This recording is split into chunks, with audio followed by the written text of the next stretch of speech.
Welcome back friends. Today I am going to show you the formula for number series in Microsoft Excel. Here in this Excel sheet, my requirement is to generate the serial number from 1 to 4000. In this case, I can use the sequence function here. Click on the first cell, press equal to, then type sequence. Open bracket. In the rows, put the last number of number series, that is 4000.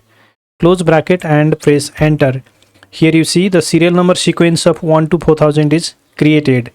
If you want to keep this serial number sequence in the row, then you have to double click on the first formula. Then before this number, put a comma. This will keep this 4000 in columns so that the serial number will be generated in the row. Press enter. Here you see the serial number is created in the row. If you want to include the start and step values, then you can again double click. Click before the closing bracket. Put a comma. In the start, let me put here 15. In the step, let me put here 3. Then press enter.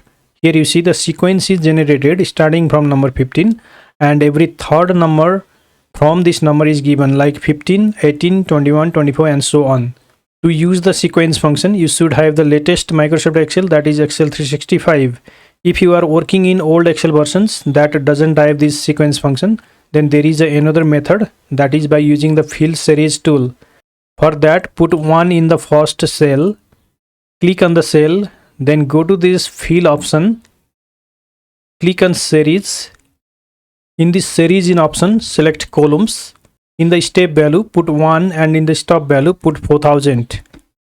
Then click on OK. Here you see the serial number is created from 1 to 4000. So this is the formula for generating the number series in Microsoft Excel. Thank you so much for watching this video.